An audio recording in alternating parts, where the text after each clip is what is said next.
this past week's game, and then jumping around to practice yesterday in preparation for Duke. Obviously a team that has done a really good job to start the season.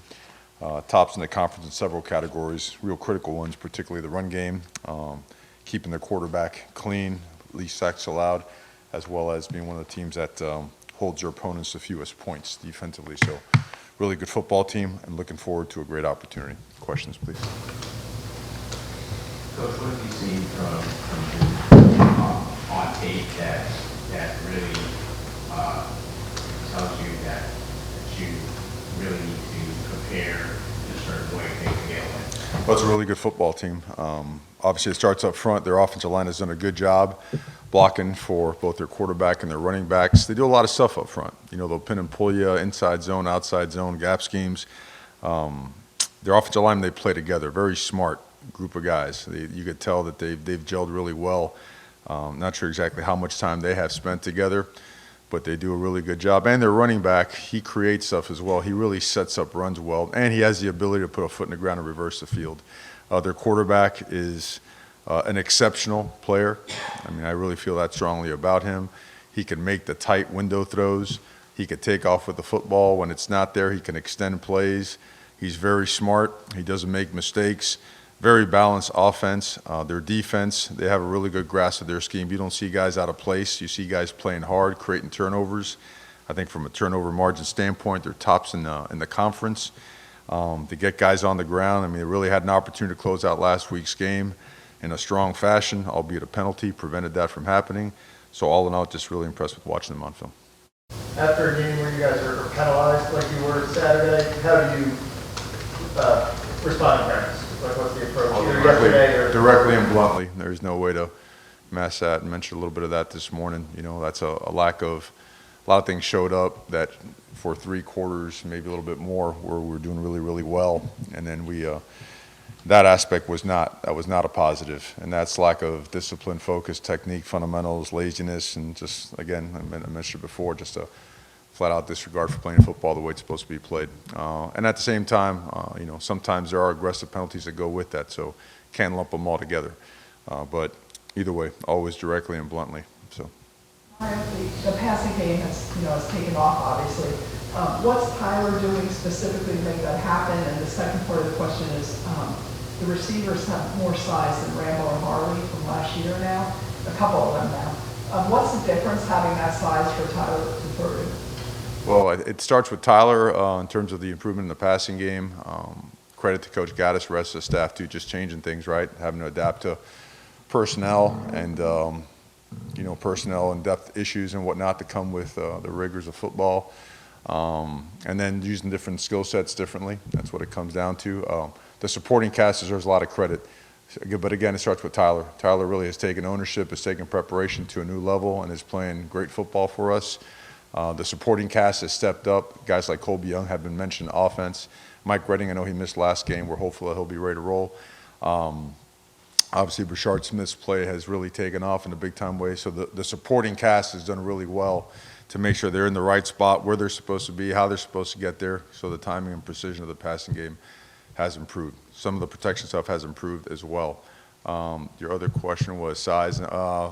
Receiver-wise, last year, I believe, 85 to 88 of the production was the combination of, I believe, Rambo and Harley, Restrepo, may have been Colby, I forget. It's somewhere in there. So you got to, Keyshawn being the other one, you know. So manufacturing that type of production requires a couple things, right? Guys got to step up. You got to develop guys, and then come game time, guys got to show up and play at a high level. So.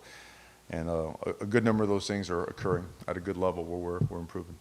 I'm not like an expert in this stuff like you are, obviously. I'm gonna preface it with that, but this is the question. The offensive line, it appeared from the outside that they were a really good run blocking group early on. Now it appears they were a really good pass protection group, and it sort of flip-flopped. Am I missing something? Did something happen? No, you're not missing something. You know, we ran the ball well early in the season. We've been a little bit dinged up too. You know, certainly that factors in it. That factors into it, as well as, you know, Will Mallory, you know, he's been healthy. He should be healthy. Elijah Arroyo is a big part of the run game as well. And, at running back, we just haven't been in sync in the run game, okay? And that comes a little bit with us. We got to do with the run game what we did with the pass game. We made it much more efficient. We certainly have invested time into it. It's starting to, there's spurts here and there where it's starting to look like it did early in the year, but not nearly as consistent. You know how much pride we take in that and doing it the right way. So we have to improve. That's the bottom line, but. How did you feel about the defensive performance? The longest play given up was 27 yards, which obviously was way down from the previous couple. Well, I really liked it when it was 20-0, and then, we came a little bit out of sorts. We helped them sustain 2 drives with really unnecessary penalties, right? Immature penalties that must be eliminated for us to be really successful. But I don't want to focus on the negative part. You had a really good question. They played very well up front. We were able to take control of the line of scrimmage, put pressure on the quarterback. We were much more, snug up in our coverage as well. Our rules in playing them out and our communication has improved as well. And it'll be tested this week because this week you go against an offensive line that has run the ball better than anybody else in the conference. They have protected the quarterback better than anybody else in the conference, and they have a dynamic quarterback. So all that stuff will be tested. On pass rush, obviously Mesidor got a bunch of sacks, but it seemed like the group as a whole played well together, third down affecting the quarterback. What do you like about them? Cade's been better, Cade's quarterback, a little bit more discipline in our rush lanes, but not to where it needs to be. There's still some things that we need to correct and fix. We're getting pushed in the pocket. When you push the pocket back, you're able to, constrict those edges and prevent things from bouncing, escaping, and being extended. So the push in the pocket's certainly better. We play a lot of guys.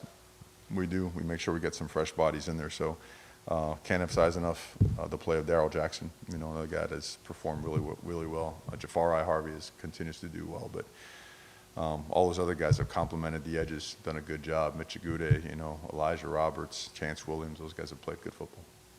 Mark? I think you touched a little on Jafari after the game on Saturday, but obviously that's a new, I think you guys tried to do it once, maybe got a false start early in the year, but that's a pretty new wrinkle, it seems like, for you guys with him on short yardage. Is that something you guys have been trying to kind of work to get him ready to do that, or where did that idea come from? Well, I mean, we've always had packages like that. It was just the right time to use it, and felt it was, and we also had struggled in some of our short yardage situations, and we're looking for just something a little bit different, right? The stuff that we had been working and trying didn't succeed, but had been successful for us for such a long time. So you could sit there and just say, hey, or you could adapt, and so we chose to adapt and found something that, could help us. And for a freshman quarterback, obviously, theoretically, at some point, years down the road, maybe be the guy here. How much does it help just to get him into a game? He's a stud, man. And he's a great, his story is one of a kind now. That's a tremendous human being, and he's an elite competitor, too. That guy gets after it, like, relentlessly in the weight room and workouts and whatnot, and he's got a real bright future here at Miami.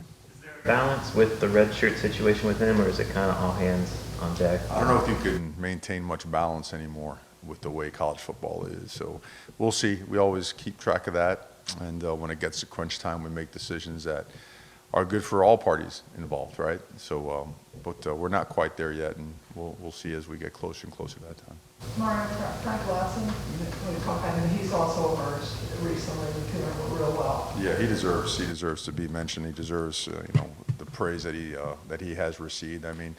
Frank really, number one, again, exceptional young man, works really, really hard, local guy, and is really coming into his own. Big body guy, long guy. Made some big catches over the last couple of weeks, and then the biggest one was that 3rd and 8 catch, the dig route. Because Tyler, first of all, that throw that Tyler makes now, it's a special throw.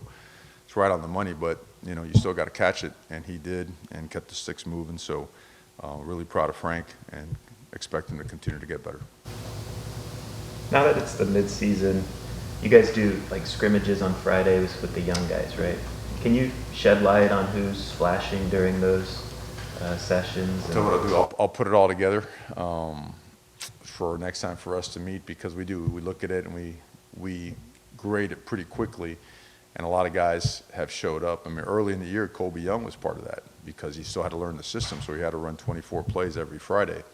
And what you want out of that is that by midseason, you have anywhere from 4 to 6 players that are contributing on teams and some other stuff. I mean, early in the year, we would even have Wesley take reps there because it's an extra 16 to 24 reps. Now, when I say scrimmage, we're in shells and they're in full gear, but we are in thud mode. We're not tackling to the ground, but it's reps.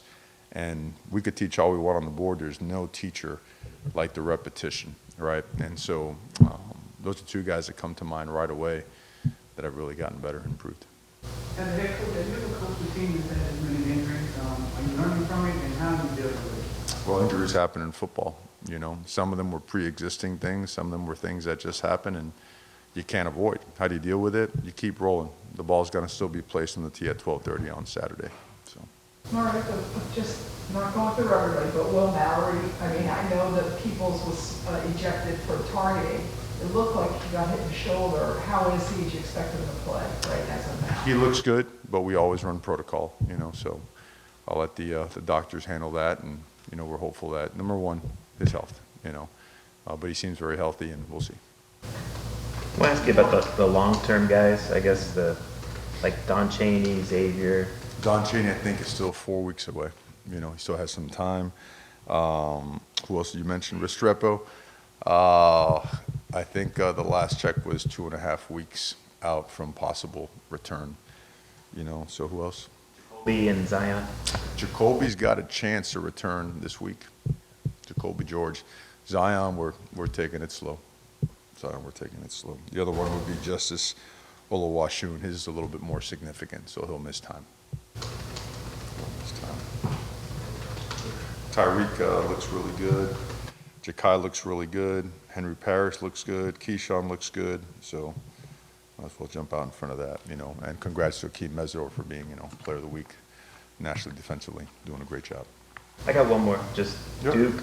I think they forced like 9 or 10 fumbles on the year. Is that an example of the physicality they play with on defense? They've done a good job with that. Very disciplined too, you know. So I think they understand their scheme really, really well. They have forced turnovers. So the product of 2 things: being in the right place, right, knowing exactly where your leverage is, and then actively making an effort to knock the ball loose. They do both those things really well. Okay. Thank you, guys. Have a good day.